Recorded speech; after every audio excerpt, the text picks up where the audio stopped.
ഈശോ മിശിഹായ്ക്ക് സ്തുതിയായിരിക്കട്ടെ. ഇന്ന് ധനഹ തിരുനാളാണ്. ധനഹ തിരുനാൾ എന്ന് പറഞ്ഞാൽ ക്രിസ്തു നമ്മുടെ മുമ്പിൽ വെളിപ്പെട്ടതിനെ ഓർക്കുന്ന ദിവസം. ഈ ഒരു ദിവസം നിനക്കൊരു ദൗത്യമുണ്ട്. നീ ആയിരിക്കുന്ന മേഖലകളിൽ നിന്റെ ക്രിസ്തുവിനെ പരിചയപ്പെടുത്തുക. നീ ആയിരിക്കുന്ന മേഖലകളിൽ ഈ ക്രിസ്തുവിന് സാക്ഷ്യം നൽകുക. എങ്ങനെയാ ക്രിസ്തുവിന് സാക്ഷ്യം നൽകുവാനായിട്ട് സാധിക്കുക? നിന്റെ വഴികളെ കൈവിട്ടിട്ട് അവൻ്റെ വഴികളിലേക്ക് നീ ശ്രദ്ധ കൊടുക്കുമ്പോൾ, അവൻ്റെ വഴികളെ ചേർത്ത് പിടിക്കുമ്പോൾ അത് അവന് സാക്ഷ്യം നൽകുവാനായിട്ട് ഇടവരും.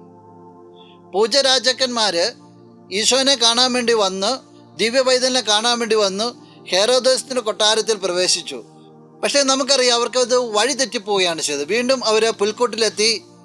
കുഞ്ഞിനെ കണ്ടതിന് ശേഷം വചനം പറയുന്ന ഒരു കാര്യമുണ്ട്. അത് പ്രകാരമാണ് വിശുദ്ധ മത്തായി അറിയിച്ച സുവിശേഷം 2-ാം അധ്യായം 12-ാം തിരുവചനം.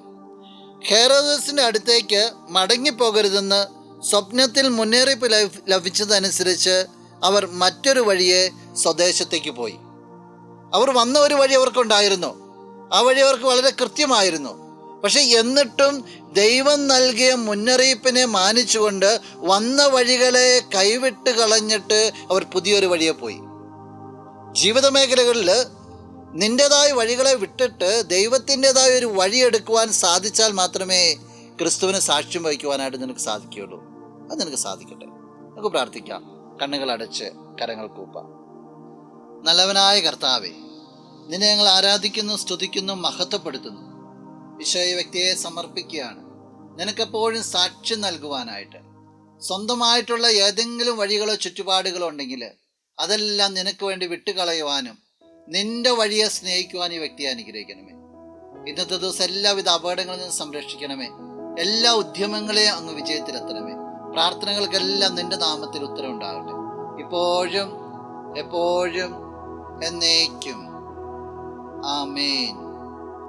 നീന്റെ സർവ്വം, നീ എനിക്കുള്ളവൻ, നീന്റെ സർവ്വം എല്ലാറ്റിനും, നിൻ ജീവനിൻ പേർക്കാ തന്നതിനാ, നീ എൻ്റെ സർവ്വം എല്ലാ